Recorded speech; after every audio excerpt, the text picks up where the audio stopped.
Listen, I just finished watching the Devil May Cry anime on Netflix, and I can't lie, it was really good.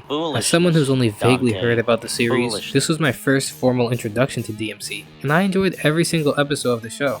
The characters were cool, the music was great, the animation was beautiful, and I thought the story was dope as well. But the person who kept me locked in the most was, of course, Dante. The man is just too cool. He's funny, sarcastic, strong, hot, rides a motorcycle, has a big sword, twin pistols, and is part demon. Like, how can you not like him? In fact, I love this show so much that I started playing the games almost immediately after, which I'll get into a bit later. For now, I'll focus on the absurdity that happens in the show, cause for 8 episodes, there's a lot of it. Or is it 10? I can't remember. Right off the bat, you could tell Dante is not your average protagonist. No. He eats pizza with the same enthusiasm as a raccoon dumpster diving, and kills demons like it's a normal Tuesday. I mean, not even 10 minutes into the first episode, he kills 3 demons to save a mother and her child. And you wanna know what the hardest part about that fight was? It's him trying to come up with a sick one-liner to end it off. Like, who does that? Then, right after that, he tries to murk the baby he saved. Granted, the baby was a demon, but you get the point. Bro just does not care. Then, in episode 2, hired mercenaries were ordered to get Dante's amulet, so they rush his apartment. And this is probably my favorite scene in the entire show. Okay, so they show up to his place, and bro just starts playing with them. Like deadass, the first thing he did was take out a guy playing pool. And after that, it was already over. Like look at what he's doing. Rev, stop the game. It's over. Why did he start shooting with them? Look at, he's wasting actual bullets for this. I can't.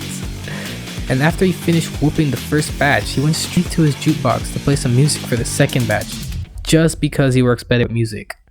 Like, he knew more people were coming, but instead of trying to escape or leave or something, the first thought that crossed his mind was to get the place turned up.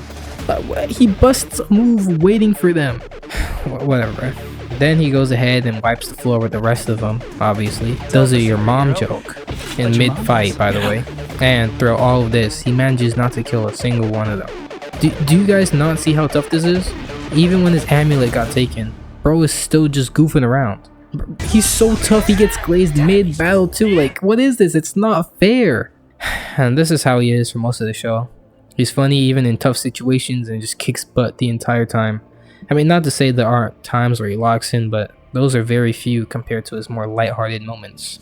I also mentioned that I started playing the games as well, and they're great too. I finished the first one and I'm on 3 right now. I heard that I should skip the second one, so that's what I did. I'll probably play it eventually, but for now, I'll focus on finishing 3.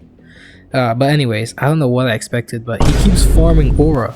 Like, the first game opens up to him sending a motorcycle back at Trish, this lady, by just shooting it. And then he walks her down with a big ass sword still in his chest.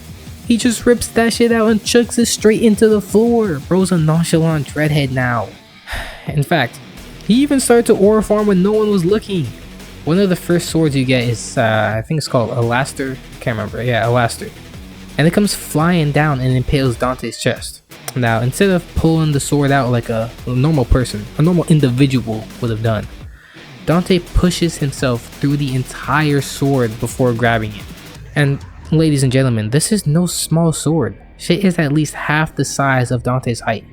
He had absolutely no sane reason to do this. No huz in sight and nobody here to see this. Bro just out here doing this shit for the love of the game, and you know what? I respect that. And another thing, why did he just keep talking shit to this spider every time they met? He had this thing fuming like dead ass every time they saw each other. He was straight rage baiting him. Like, this spider was straight beefing with bro. He came back 3 to 4 times before Dante finally killed him. Like, dog, give it a rest, please. You're not built to be beefing with the son of Sparda. If there is one thing I have noticed though that is different from the game towards the anime, it's that Dante's a lot more dark and brooding compared to his show counterpart. In DMC 1, he's a lot more serious than he was in the show.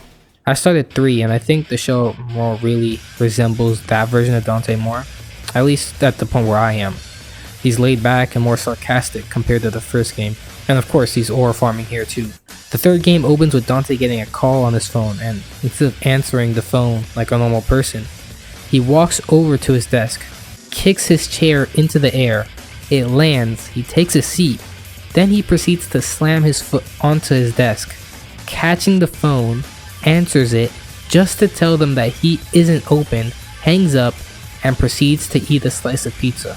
Now this alone would have been tough by itself, but soon after he gets jumped by these demons, stabbed everywhere, and again, instead of just pulling the blades out, he walks straight over to his box of pizza, grabs a slice, then instead of, I don't know, pulling the blades out and taking care of the demons behind him, he goes straight to his jukebox to play music. And then does he finally decide to fight them. Like, alright bro, you got it. You got it, gang. If I'm one of them demons, I'm dipping immediately. Cause what do you mean we just jumped you, impaled every part of your body, and the first things you thought to do were to eat pizza and play music? Bro, I'm not fighting you. Ref, I do not want to play this game anymore. All in all, Dante is just tough, bro. I mean, maybe it's the white hair trait, I don't know. But whatever it is, I know that he is now one of my favorite characters in general. I bought all the games, so as soon as I finish 3, I'm going to finish 4 and 5. I'm probably going to play 2 when I finish the series, but let me know if I should play it or just skip it altogether. I'm enjoying my time with the series and the games. Although I'm not exactly the best gamer, so I do have a hard time with the bosses, but I'm going to get through it just to see more of Dante shenanigans.